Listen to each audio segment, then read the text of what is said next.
بسم اللہ الرحمن الرحیم۔ السلام علیکم، میں منیر شاکر۔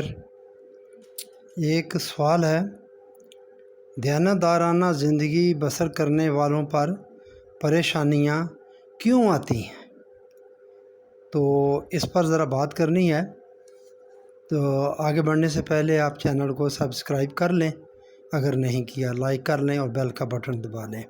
اس گفتگو میں صرف اس سوال کو ذرا تھوڑا سا واضح کیا گیا ہے، جواب اس کا اس نشست میں نہیں، جواب انشاءاللہ آگے اس کا آ جائے گا، تھوڑا سا لمبا جواب ہے، تو صرف فی الحال اس سوال کو ذرا واضح کیا گیا ہے۔ بات تو سیدھی سی ہے، دیانتدارانہ زندگی بسر کرنے والوں پر پریشانیاں کیوں آتی ہیں؟ دیکھیے سورہ مائدہ میں ہے، یہ سورۃ مائدہ کی 105 نمبر آیت ہے، یا ایھا الذین آمنوا علیکم انفسکم لا یضرکم من ضل اذا اہتدیتم۔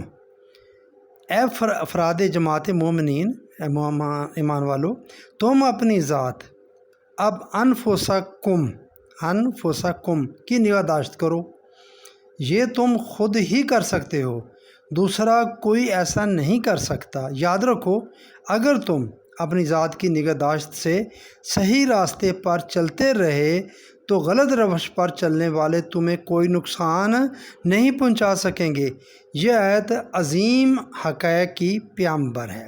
یہاں یہ کہا گیا ہے کہ اگر تم سیدھے راستے پر چلتے رہو تو غلط راہ پر چلنے والے تمہیں کسی قسم کا نقصان نہیں پہنچا سکیں گے، لیکن ہمارا مشاہدہ اس کے خلاف جاتا ہے۔ یہ بات غور طلب ہے۔ ہم ہر روز دیکھتے ہیں کہ ایک شخص جو دیانتدار اور امانتدارانہ زندگی بسر کرنا چاہتا ہے، آئے دن نقصان اٹھاتا ہے۔ دیانتدار دکاندار کے خلاف بد دیانت کاروباری اس طرح محاذ قائم کر لیتے ہیں کہ اس کا اثاثہ تک نقصان کی نظر ہو جاتا ہے۔ دیکھنے کی بات ہے، سیدھی سی بات ہے، دیانتدار اور فرائض شناس افسر کے خلاف اس کے ہم اثر اور اس کا عملہ اس طرح کی سازشیں کرتا ہے کہ اس کا جینا محال ہو جاتا ہے۔ یہ بھی بالکل سامنے کی بات ہے، بالکل سکے بند بات ہے۔ کوئی افسر اگر صحیح طریقے سے کام کرنا چاہے تو اس کو نہیں کر سکتا، وہ پتہ نہیں اس کو کہاں تبادلہ ہو جائے اور کہاں کھڈے لین لگ جائے اور شاید نوکری سے ہی اس کو ہاتھ دھونے پڑ جائے۔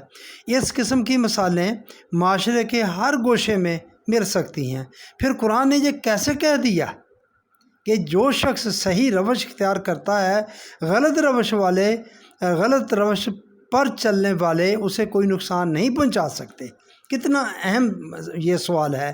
یہ بات ذرا گہرے غور و تدبر کی متقاضی ہے۔ اس کا جواب آگے انشاءاللہ آتا جائے گا۔